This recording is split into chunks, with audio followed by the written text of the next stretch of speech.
Pozdravljeni! Pred veliko nagrado Toskane me je nekdo izmed vas opozoril na članek, kjer je avtor navedel najvišje končne hitrosti, ki so jih vozniki dosegli v Monzi.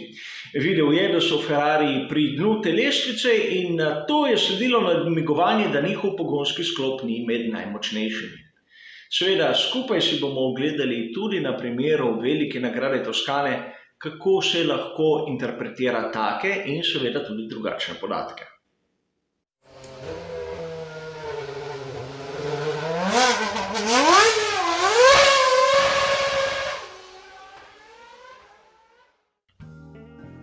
Na začetku moram priznati, da ko sem prvič preletel tisti prispevek, mi ni bilo jasno, kaj je hotel avtor dokazati.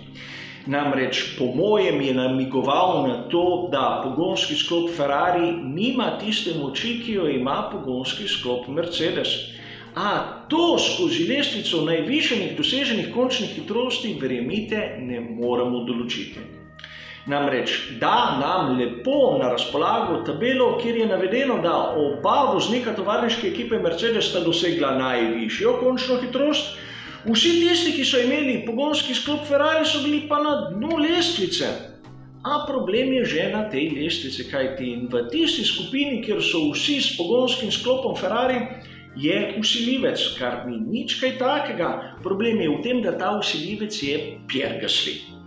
Tisti presenetljivi zmagovalec velike nagrade Italije.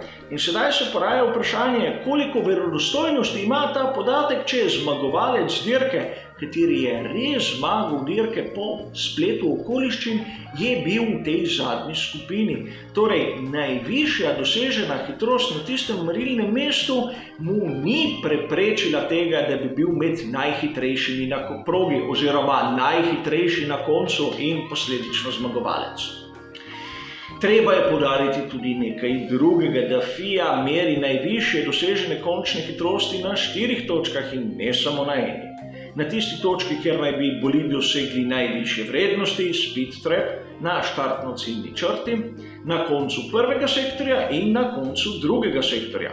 In če pogledamo vse te vrednosti, bomo videli, da v marsikaterem primeru bolidi s pogonskim sklopom Ferrari niso na zadnjih mestih. Seveda niso na prvih, ampak tudi niso zmeraj na dnu. Seveda argumentacija, katera mene osebno ne prepriča. O tem, kaj se je dogajalo na veliki nagradi Italije, sem malce bolj podrobno spregovoril v zadnjem briefingu tiste dirke. Tam smo si lahko pogledali grafično razliko med krogom Charlesa Leclerca v sezoni 2019 in 2020. A kar je bilo bolj zanimivo, je bil tisti graf iz prostih treningov, kjer je bila primerjava kroga Lewisa Hamiltona, Maxa Verstappena in Charlesa Leclerca. Videli smo lahko hitrost in položaj stopalke za plin. Iz tistega smo lahko razumeli marsikaj in da ne ponavljam že povedane zgodbe.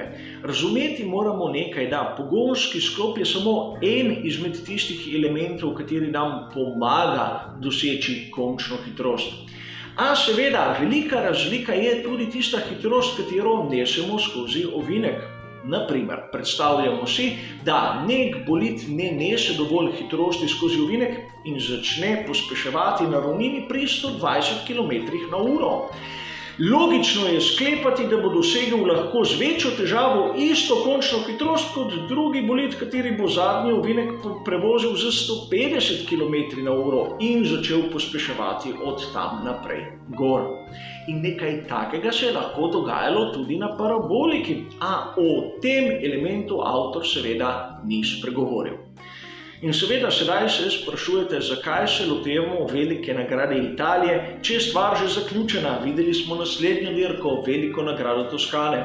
No, vrnil sem se k temu, ker velika nagrada Toskane nam je dala enkratne primerjave, s kateri bomo lahko razumeli in razložili, kaj se pravzaprav dogaja na bolidih Formule 1.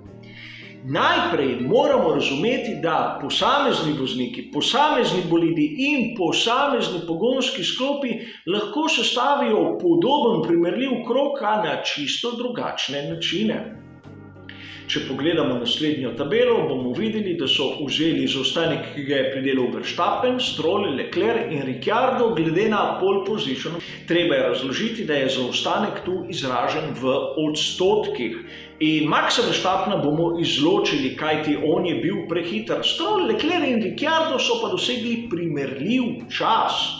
Ne gledamo sedaj na desetinko, tisočinko in tako naprej, ampak vidimo, da tam v desetinki odstotka so bili na koncu skupaj. In seveda treba je razložiti, kaj pomeni vsak stolpec. Se opravičujem, v prvem stolpcu imamo zaostanek, ki ga je pridelal v prvem sektorju, v drugem stolpcu imamo zaostanek drugega sektorja, v tretjem stolpcu zaostanek tretjega sektorja. V četrtem stolpcu je tisti idealen krog sestavljen iz 3 najhitrejših sektorjih, kar je v večini primerov bolj teoretična kot realna številka. V zadnjem stolpcu imamo pa tisti najhitrejši krog, ki so ga v resničnosti dosegli. In tu vidimo, da je primerljiv zaostanek s tistim, kar je naredil Bottas. A če pogledamo prve 3 stolpce, vidimo, da je bil vsak v drugačnem sektorju boljši, slabši od svojih konkurentov. In zaradi tega lahko vidimo, da na prvi pogled enak krog je sestavljen iz različnih delov. Seveda, v tistem članku se je govorilo o tem, kako tisti, ki je najhitrejši, ima tudi najvišjo končno hitrost. Zanimiv naslednji podatek, katerega bom vzel iz meritev najvišjih končnih hitrosti kvalifikacij za veliko nagrado Toskane. Če vzamemo tisto meritev na štartno-ciljni črti, bomo videli, da najvišja hitrost, ki jo je dosegel Bottas, je točno med tisto, ki jo je dosegel Leclerc in tisto, ki jo je dosegel Vettel. In sedaj se lahko vprašamo naslednje, kak pomen ima najvišja dosežena končna hitrost s kvaliteto bolida in kvaliteto pogonskega sklopa. Mislim, da se lahko vsi strinjamo, da Mercedes W11 je bil v Toskani najhitrejši bolid, Ferrari SF1000 pa še zdaleč ne. A tisti podatek končne hitrosti nam kaže neko primerljivost. Seveda, ni treba tega upoštevati, mislim, da se vsi skupaj strinjamo. In sedaj se boste vprašali, kako lahko tudi grafično vidimo, da pri skuderiji Ferrari pa tudi pri Red Bullu niso odprli plina do konca in tudi zaradi tega bili malce počasnejši, kljub lahko primerljivi moči pogonskega sklopa. Če vzamemo tisto zaporedje 6., 7., 8. in 9. ovinka, katerega na progi v Mugellu se vozi na polno, govorimo o ovinkih Casanova, Savelja, Arrabbiata Prima in Arrabbiata Seconda, bomo videli, da Leclerc, Verstappen, Hamilton in Bottas v zadnjih 3 ovinkih so imeli plin odprt do konca, a v prvem ovinku še zdaleč ne. In prav ta razlika je tista, katera se lahko odrazi tudi v končni hitrosti, zagotovo se pa odrazi na tistem krogu, ki so ga dosegli na čas. In seveda, za konec moram povedati še nekaj. Vsak izmed navdušencev, kateri je prebral tisti prispevek, kjer je bila primerjava med končno hitrostjo tovarniške ekipe Mercedesa in Ferrarija, bi lahko nekaj podobnega pričakoval tudi v Mugellu. Se strinjamo vsi, mislim, da ja. A če vzamemo tiste uradne podatke, vas žal moram razočarati. Najvišjo končno hitrost na veliki nagradi Toskane je dosegel George Russell. Torej, vidimo, da zaupati največji končni hitrosti je vse prej kot modra dejavnost, kajti ponavadi tisti, ki imajo slabše bolide, zberejo nastavitve, katere jim omogočajo višjo končno hitrost, da se na ravnini branijo pred svojimi nasprotniki in zaradi tega nam tudi pokvarijo take teorije, katere na prvi pogled izgledajo fantastične, a ko malce razmislimo, vidimo, da še zdaleč niso. Toliko o interpretaciji najvišje končne hitrosti. Hvala za vašo pozornost in seveda nasvidenje.